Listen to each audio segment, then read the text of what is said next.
Let's go. All right, so first question. Okay. You had an interesting first career. Like, there's a lot of realtors where, like, pharmaceutical sales or some kind of sales, and then they transition to real estate. Yours is a little different. Are we talking career or are we talking hobby? I guess we're talking hobby. Because careers are things you make money at. Right. Hobbies are things you pay money for. Right, I guess hobby then. Yes, I did. That is correct. I spent 10 years of my life rally racing cars across the country. Yeah, that's not the normal. No, it's not the normal, and it's definitely not the normal for chicks. Yeah. So my sisters and I were an all-girls team that spent 10 years of our life across the country, street rally racing, not on tracks. This is very specific. Right. Because Is that legal-ish? If you call it a hobby, anything can be legal, right? Yeah, I guess. If you just avoid the cops, anything can be legal. Right. If you follow the traffic laws, it can be legal. Right. You see what I'm saying? Something tells me, like, what kind of cars were you driving? Luxuries, anything our sponsors gave us. So, I mean, anything from, Lamborghinis, Porsche. We drove a Cadillac Escalade when they released the hybrid. I had a Cadillac. I had 10 of those. I love that car. Okay, in a row. That's yeah. a little obsessive. Yeah. But It was a little obsessive. I just really liked it, so I kept getting new ones every 10 and now years. Where are they? I phased out, yeah. Okay. But I haven't earned, like, sometimes I see them and I'm like, I should get an Escalade again. Those were great. They do look really good, and so the new IQ, like the fully electric ones. Yeah. But yeah, so we spent 10 years of our life doing that, and it All was right, the best 10 years of my life, I will say. Knowing you well enough, something tells me you're in a Lamborghini, you may not follow all the traffic laws. Statute of limitations has probably run out, so you could probably talk about it. Yeah. No, we definitely didn't. We were definitely always pushing the line on that. There was several incidences with the cops. All right, give us one great story. Oh, man. Okay. And the fastest you ever drove in a car. So I was with Robbie Gordon in West Palm Beach, Florida, and they flatbedded a prototype of a Lamborghini that they wanted him to race around the track, and he's a NASCAR guy, right? Yeah. So I remember we partied the night before, and they Always good before driving a fast car. So they bring this extravagant Lamborghini out. It was a one of a kind, and we're sitting at the track. There's 150 people out there. Wiz Khalifa was there, and I remember they're like, "Oh, Robbie Gordon, we want you to drive this around the track, and you get to pick one person to go with you." I am hiding. I'm like, he is definitely going to pick me. I was like, I'm hiding behind everyone because I'm hungover. And he's like, Nicole. And I'm like, I think we hit 236 around the track. That's fast. And it's nauseating. So that's what people don't understand, because when you're going super fast on a straight and you slow down to do a turn because you're not going to hit the turn that fast, there's a lot of whiplash. And I think I opened the door and rolled out of the car. I was like, if I don't vomit, it's a miracle. But we made it. It was so much vomiting? fun. I didn't throw up, because back in my prime, when you're you could young, handle it. I could handle it. Yeah. So that was a lot of fun. It was a lot of fun. Nice. And then one incident you had with the cops doing rally racing. So some of the states aren't shared states, and a lot of people don't understand that. So they don't actually ticket you. You have to bail yourself out. Okay. Man, there's a few stories. So a bunch of us got escorted to the courthouse, and I remember one of the guys had $60,000 strapped to his body with his clothes. And they walk in, and they were like, because that's normal, right? You go out today. Well, you just and never know. You always have to be prepared. Right. And they're he was like, okay, what's it the cost to get all of us to not go to jail? And it was a significant amount of money. And he pulled off his shirt and started here you go. stacking money on the counter. That was one. And then my sisters and I got pulled over going extremely fast in Montana, and my older sister spit her gum out the window, and it stuck at the very top. And I remember the cop came over, and he knocked on the window, and my sister cracked it this much, and she was like, yeah. And he was like, can you roll the window down? She's like, are you crazy? That's gum. So he's like, okay, well, you have to pay immediately, or we're going to take you to jail. We're like, we don't have the cash, follow us to the gas station. So he follows us to the gas station. The guy's sitting in the cop car. We're reading magazines in the gas station, buying all these snacks, taking our time, being girls. And it was 45 minutes, and he still stood out there, and we walked out, and we handed them the money, and we're like, have a good day. And I mean, we have so many stories that would just We could spend all day here. All right, maybe we'll do another one on that. Maybe. All right, let's go back to real estate. Okay, let's go back. How is your approach to real estate different than everyone else's? I think heart, genuine. Yeah. You know, Authentic. I think with me, it's like I lead get what you get? relationships. I do, and Yeah. I genuinely care more Right. than maybe somebody might. It's not Right. just transactional to me. Right. You know, I want to make sure I like hold hands. Right and, house, right situation. Yeah. Don't do it if it's not great. Exactly. Yeah. I want you to be comfortable with me. You know, I want to help you every step of the way. Communication, whatever that may Right. be for you, is kind of how I approach it. All right. Mm-hmm. You're gonna Okay. edit, right? Yeah. Nicole, how'd you get into real estate? I feel like that should be the next question. Okay, we could ask How that. did I get into real estate? Okay. All right, let's ask that one. Okay. And then we'll do, Okay. how did you get into real estate? I come from the hospitality industry, and I always liked working with people. So I think that was the first step of me actually getting into real estate, because I wanted to do it on a level of more intimacy and not, Right. you know, hospitality. Is And like, you don't get pulled over doing real estate as much. I mean, it's possible. Yeah. You don't have to strap $60,000 in cash when you're going to a listing appointment. Yeah. So I just wanted to stay working with people. I kind of wanted a more flexible schedule. I always like beautiful things in life, and what's more beautiful than something you spend majority of your time in? Right, like yeah. at home. Yeah. All right. Yeah. And then what is one thing people don't know about the Arizona market that would surprise them? I think that people either thinking have this like persona that it's booming or we're going for a crash. Right. There's never an in between when people Right. start talking. We go here. crazy cycles. 100%. You're one Right. extreme to the other, and Right. it's like we do have a balanced market at times. We Right. do have. I think there's one pretty much now. I mean, like, We're definitely in a buyer's market. I mean, it's definitely more buyers, but it's closer to balance than it's been, because, you know, I remember, like, you know, 75 offers on a house the first week, and as the lender calling and, you know, saying, hey, you have a prequal, and they're like, which one are you? That's what Yeah. I'm saying. I don't understand why we can't use words like we're marinating in the Right. market here. Yes. You know, we're just Yes. like kind of we're chilling, or we're in a growing market. That's another Right. word I like. Yeah. You know, why does it have to be we're booming? You know, Or- or hey, we're headed for a crash. No one Right. do anything. Right. So you know, it's Yeah. always something like that. It is. Yeah, houses are definitely sitting a little longer, but this is still like a ton of people are moving here because it's the great place to live. And then we were #1 for millionaires moving. Did you see that? I just Yeah. posted that on my social. Yeah, ah. #1 Yeah. growing city for millionaires. Yeah, That's correct. not the worst stat to have. You guys call me. Right. It's, all right, let me get it. How come I can't remember all these, which is hard. That's All okay. right. What's your next one going to be? What advice would you give sellers right now talking about the market? Okay. So talking about the market, how it's a different market, what advice would you give sellers right now? Preparation, pricing, patience. Okay, so the pricing part was one of the things I always find interesting, because I do a lot of home tours, all that stuff, and sometimes during the home tours you'll have a listing agent say, I know it's priced too high, and as the lender, I'm not a realtor, I'm always like, well, if you know it's priced too high, why would you price it too high? Like, isn't that not the greatest thing?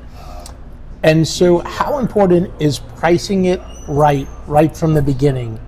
Like, how important is that? So I'm going to start with preparation first, because I think that in a market where you are in a buyer's market, we need to make sure your house is presented as if the shoe was on your foot, right? If you were going to buy that house. I have a question about that coming up. Oh boy, And a I story. can't wait. So if you were going to walk into this house, like, how would you want it to look, you know? Right. So I think preparation is huge. Whether Right. get it cleaned up, get good photos, get good videos, so on and so forth. Right. Pricing. Best foot forward. Best foot forward. Pricing. I think what's difficult about pricing right now is that it can shift week to week, realistically. Right. So, I went through this as when I originally priced something, the comps support That price. that price. Right. That's all we have to show for Right. it. But as the market kind of slows and you have more days on market and people get more aggressive with concessions or pricing, or they're Right. willing to give up where they listed, now that's your comp, right? Right. So it's like if he started at $1,700,000 and he ends up at $1,500,000, Right. well, you're priced Right. where he started and then he closes. Right. And I think that that's a really big misunderstanding for pricing, because you always try and, swing and hit, but there are going to be times where you have to adjust based. You just kind of, I always like to give it the best based on what has closed and based on the knowledge you have. But would you take a listing if, let's say, my house is worth $1.5 million, and like it's worth $1.5 million based on all the comps, but I tell you I want $1.9 million? No. Because we see, I guess that was my thing. You see a lot of realtors on home tours and stuff saying, I know it's not worth $1.9 million, and I don't think they inform their clients how days on market hurts, right? Because I remember when I was going through my home buying process, and I just had a client, actually the same thing, that was looking, and then found a house that the price got reduced. And they loved that house, but their biggest concern was, what am I missing that other people know? Because it's been on the market so long, and their agent kind of had to walk them through, well, it wasn't worth here, but it is the right house here. But I think, there's probably other people who didn't make offers, based on the house has been on the market 6 months. I love it, but there's got to be something wrong I don't see. I think when I go into listing presentations or have conversations with my clients about selling, I give a range. Right? It's like, we're going to end up somewhere, and I want to end up somewhere right here, because depending on the market, depending on days, depending on how much someone loves it, preference, opinion, so on and so forth. We could be here at your high, we could be here at your low. I'd like to gauge somewhere between us, but we're never hundreds of thousands of dollars off, right? Yeah, you're in the ballpark. You want to be in the ballpark, and if there's nothing that supports $1.9 million, and I told you $1.5 million, chances of me wanting to waste all that time, money, marketing, and stress into it, very unlikely. Right. And then speaking of presentation, have you gone on showings where the second you walk in, and I have a little story with this from this week, and gone, oh, hell no? Not so much on the listing side for me. Luckily, my listings and my clients are they get it. Right. They truly get it. Showing buyers a house, and you walk in and you're like, oh my God. It's like it hits you with like the smell or the look, or like, you step on the floor and your shoe sticks. Yes. All right. And sometimes you have to refrain, because I try not to be judgmental. And you don't know what the story is for somebody else. Yeah. And I'm like, I like to see the best in situations. So I actually had one, I do a lot of home tours. I'm a sponsor for home tours. And we did one this week where we walked into the house, and the second you open the door, like the smell just hit you. And then when we got into the kitchen area, the ceiling was on the floor. So something happened with the air conditioning or the fire suppressant system, but bad, So you guys all walked in the house and it was... Yeah, and we were like looking at the ceiling, and it was open, and the ceiling was on the floor. The agent didn't know.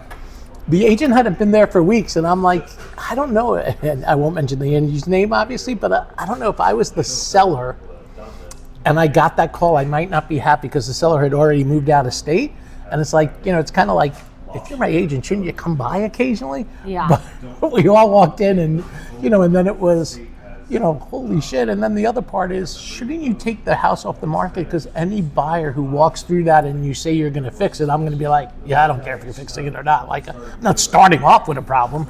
So the ceiling actually dropped. The ceiling was actually broken on the tile on the floor. Unfortunate. And it was either something with the air conditioning or the water suppressant system, the fire system. But the mildew smell and the mold smell, and molds are like hot button for people, and red flag that, people with kids, which this was a family community, so it would probably be someone who either has kids or having kids. And I was like, wow, like you haven't, and you're putting your house on a home tour, I think you'd like make sure the day before it's prepped. Okay, that was my next statement. I think I would have went over there to make sure everything was in line. Right. Like, I just think that if I hired you as my realtor and we're putting on a home tour where, a bunch of realtors are going to walk through, like, I want to make sure it smells good, maybe looks bake good, cookies or, something. Light a candle. Light a candle, dust, get the leaves away, that kind of stuff. Yeah. I have very open conversations with my sellers super early on. So, we go. So if you saw a hole in the roof, you're like, we should fix this before we put it on the market. And we do check-ins all the time. I'm very open communication line with all of them. So it's like, if I see something come up because maybe they don't live here or whatever, then I'll say, hey, this is what I noticed today. Right. We need to they've been really good about always getting on it? Yes. Very nice. All right. All right, what are we at? Let's go with, Oh, I've never done this way, which is one okay. thing people don't realize about your job. Yep, and then we'll do the rookie. Yeah. All right. Yeah. Okay. What are we doing? One thing people don't understand about your job. All right. So everyone's like view of a realtor is super flexible hours. You work when you want to work. Like Let's watch Selling Sunset and this is what yeah, we do. you Sit on you Rodeo pull up and in drive your, Cullinans. yeah, you wear pull up in your Rolls Balmain. Royce. You pull up in your Rolls Royce to a broker open that has amazing food, and then 20 minutes later you get a full price offer and make a ton of money. And that's what a realtor's life is. So what's one thing about, you know, the actual realtor's life, your life, that people probably get wrong? The behind the scenes, for sure. I think Right. that people think, you know, we either show pretty houses all day or we put a sign in the yard and it just Like sells. someone walks up with a checkbook and Exactly. like, yeah, I think it's so much behind the scenes as far as like, you know, strategy, marketing, home tours, Right. you know, prepping the house, negotiations, right. inspections, Right. it's the paperwork, the conversations, the emotions. I mean, Right. You definitely, guys are definitely sometimes therapists. yeah, you know, it's a very big decision for people. Yeah. It's one of the biggest ones of their And life. people a lot of times get emotional. And you are either one of the two. It is so transactional. So get that money right, get that number right. Or it is 100% emotional. Right. Yeah. So it's And then it's a sometimes when you have balancing a husband and a wife, or a husband and husband, wife and wife, act. Yeah. one could be either of those. You could get both of those. And then you're in a group text and Right. they're having the Right. conversations Right. while you're attached. Yes. Yes. Yeah, exactly. Yes. Behind the scenes. Yeah. And that is for sure. And I've seen, you know, realtors being plumbers, electricians before showing like all Well, kinds of stuff that, like, you know, The people don't birds think. in Arizona Yeah. love to fly into the glass. Like, I that don't is a understand thing. that. I know. Like, They- I have a lot of glass in my house, and I do not understand why they're heading full speed. It's like a Seinfeld joke from the past. Like, even if they think that's another bird, wouldn't they try to avoid it? But they head straight for it. Well, that's one of my listings. I was going for an open house, and Yeah. the poor guy didn't make it, and he was just laying There. on the back porch, and I was like, oh. But you know, you're scrounging like, where am I going to put him? Am I Right. going to throw him in the trash can? Am I Right. going to throw him over the fence in the neighbor's yard? Right. Like, you know, so you like scoop him up and you put him in the trash can, and then you're like, hey, there's a dead bird in there. There may be my house, the backyard to my house is an alley, and I have 2 bird dogs. There may be a few corpses in that alley, just saying, like, it's possible. R.I.P.. That's how we got him. R.I.P.. Yeah, like every once in a while, like we have a lot of birds because we have a lot of grass, and I have 2 bird dogs, so every once in a while, like instinct comes in, and there it is. I mean, that's another behind the scenes thing you don't Yeah, see. You know right. what I mean? Like, Right. I don't want to pick up this dead bird. Right. I'm going to. Right. And it's 110 degrees out. Right. And I'm wearing makeup and heels. Right. Yeah. And it's melting off. And you're carrying a dead bird. And I'm carrying a dead bird. Yeah, But it everyone happens. wants to be a real estate agent because it's so easy. Right, because you're selling a $20 million house in 10 minutes. That's Yeah. that's what it looks like on TV. Yeah, So thank it you. does. Yeah, it does. Sophie watches those shows Yeah. and thinks that. Most people do. Yeah. I get more messages on Instagram. Oh, I'm getting into real estate. Right. Please tell me about your success. How did you start? So on and Should I so start forth. with the Rolls Royce or do I? Yeah, you know, she's driving a Cullinan and she's Nick Cannon's baby mama. You right. know what I mean? So Yeah. it's like, I don't know what to tell you. But yes. All right, speaking of new agents, Okay. what's one thing you see rookie agents do that you're just like, oh, like you shouldn't be doing that? Act busy instead of seeking actual business.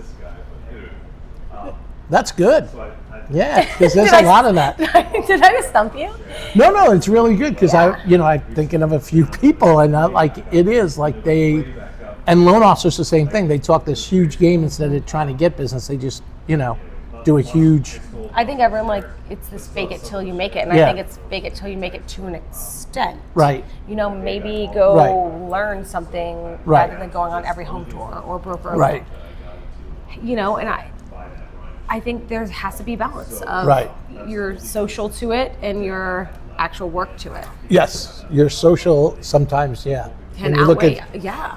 and You get that, lost. we have a mutual client, Nick, who's a social media guru, props Nick, whose pet peeve with realtor videos is always that they're doing it at $20 million houses and they're brand new realtors, and they're filming someone else's listing, and his whole thing is how much of their audience can afford a $20 million house. Like, is there anyone in their audience? Like, who's calling them up and going, only 20 million? Exactly. How And they then you know? pull their numbers and they Right. have no sales at all. Right. So maybe you should start in more of an approachable Right. price point, right? Right, Like, yeah. there's nothing wrong with that. Right. Start in this 500, 700 range. Right, Like, yeah, no. Everyone wants to be in this luxury market, but it's Right. like, start somewhere, and there's nothing Right. wrong with that. Just start. Just start. Yeah, that's kind of what I tell new LOs too. Like, just start with activity. Like, just daily anything changes everything. So just like, I love that. yeah, I plagiarized that from someone else, but I plagiarize a lot of stuff. Future video, my workout room has Lance Armstrong memorabilia, so explains the cheating, plagiarizing that stuff. But it's not cheating. I'm plagiarizing. I'm saying, and if I You're remember, putting it into your own words Yes. and reusing it. yes, and if Okay. I remember who said that, I would give him credit, but I don't. But I thought it was a great line too.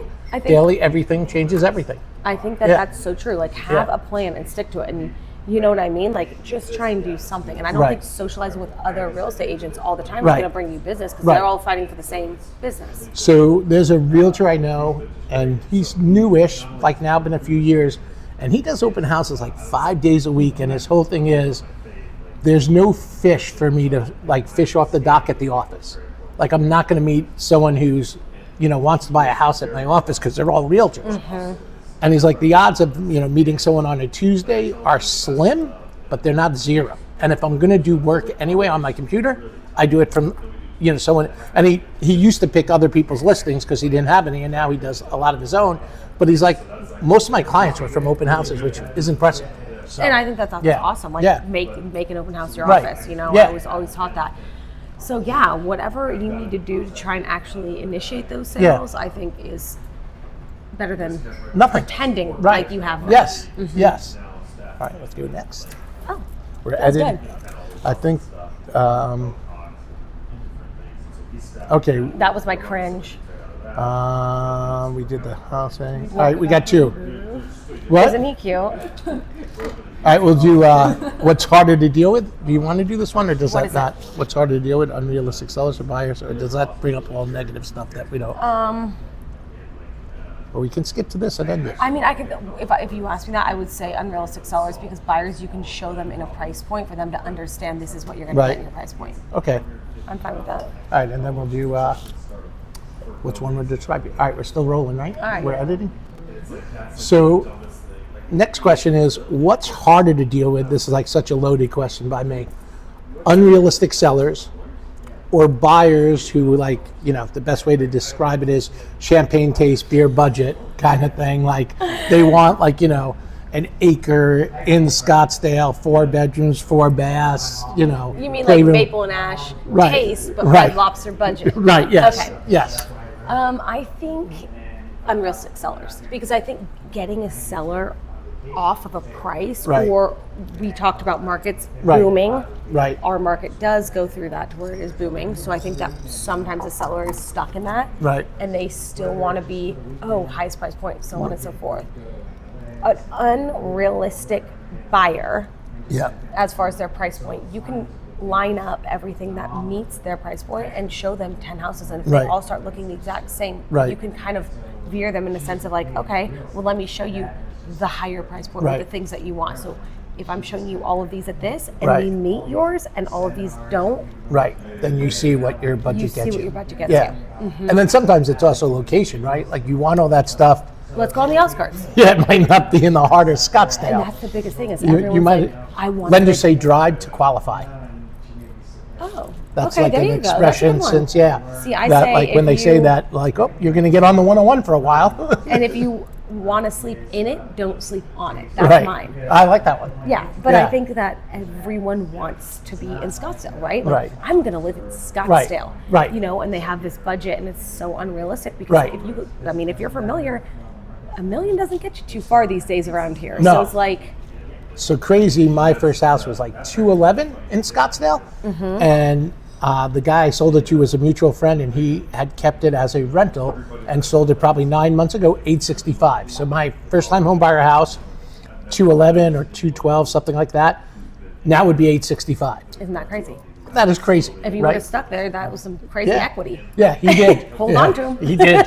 Yeah. I just gave that advice to someone yesterday because they said they had this house, it's rented out, it's positive cash flow, it keeps going up, but they want a new house, and like we could sell, the house that we rent out to help with our down payment. And I'm like, you should just put less down because that's a great investment. Like every year it goes up. They have, they make positive cash flow every month. I'm like, and why let's would you talk get about that? And so like a lot of people that I talk to do want to be Right. in investment properties. Right. I have two. Right.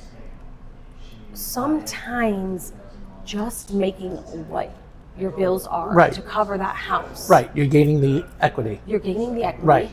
They're buying down your mortgage. And return on investment, people don't realize too, like if you buy, some stocks for 100,000 and they double to 200,000, that's one thing. But if you put, 5% down, 10% down, 20% on a house down, and that house doubles, your return on investment's way higher. And even if you have to come out of pocket some Right. months a little Right. bit, it's cost of owning a home. Right. But if Yeah. you can break even, Right. you're winning. Yeah. You're winning. And I think that people have a really hard time of seeing that because they want that instant, like the mailbox Right. money, right? I want Yeah. that check Right. in hand every month. I want to make $1,000 on my investment or whatever. But sometimes it's a slow game. So I've had two clients, two past clients in my history that both have over 100 rental properties. And their philosophy, I said which I hate saying, and their philosophy is that like if it loses a little, I'm great because over the course of time it's a great investment. It's a great investment because Yeah. you're going to sell it and you're going to have that money Right. come back. And their whole thing is, if you invest in mutual funds, stocks, ETFs, whatever it is, you're putting 100% down. Where on a house, they're putting, on these investment deals, they're putting 20 to 25% down. And so it's a way better return on investment. So I think, I think spreading out through multiple pillars Right. is smart. Yeah, Liquid for cash, sure. real estate, whatever, Yeah. maybe investment, stocks, bonds, so on and so forth. So I'm a big believer in that. I always try and teach my clients that, but Yeah, sometimes it's if they don't have the instantaneous gratification, it's really, really hard. yes, and I agree. Like, houses go up in value over the course of time. Yeah, for the market most part. conditions. Right. Yes, they go Say up. it with me. And it's not timing the market; it's time in the market. That one's Oh, such that was a a good cliche. one. That was a yeah, good but one. that's been used so many I times. mean, I like it. Yeah. We got to bring it back. I Right. haven't heard it in a while. Yeah, that's Bring like it back. not really plagiarizing because I think a million people are credited with it. So yeah, it's not plagiarizing. Then the last question: Okay. one word clients would use to describe you. Trustworthy. I could see that one. Caring. Now it's 2 words. I could give you a whole list of things to describe me. Okay. I'm not going to pat my own back, but Right. I think trustworthy. I Yeah. care. I would have said authentic. Would have Okay. been my word. Like Unapologetically authentic. now that's 2 words because I was doing 1 word, authentic. But yes, you are unapologetically authentic. Correct. Yes. Yeah, that's true. And like what you get is what you see. And I think people love that about you. Absolutely. And I'm not changing. And Right. sometimes my personality comes through in text message, and I'm Right. like, if somebody were to read this, they'd be like, "What am I reading?" Right. You know what I mean? And it's like, I try and just be who I am. I'm good at her. Right. I'm great at her. Yeah, I hear you. My ChatGPT now knows my personality. Oh my God, mine too. Yeah, it makes it edgy because they know I like it. And then I'm like, oh my God, I love you, Mr. GPT, Right. and he's like, I love you too, and I'm like, oh, see, Yes. somebody loves you. Yeah. I have one of those today. So I tell buyers all the time to opt out. We send them an opt-out email. And one of my clients didn't opt out, and then they got inundated Yeah. with mortgage costs because now they're under contract.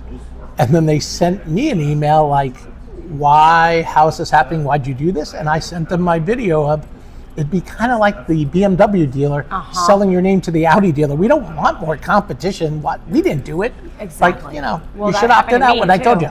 When you did my mortgage, Yeah. that happened to me. It sucks. And but I talked to a lot of people. there's a bill in Congress to get rid of that. So it should pass because both sides hates the annoying phone calls. Well, all I said is, would you like to call my lender? His name's Roy. You know what I'm saying? Yeah, nice. All right, cheers. Cheers. Thank you for having me. Thanks for coming.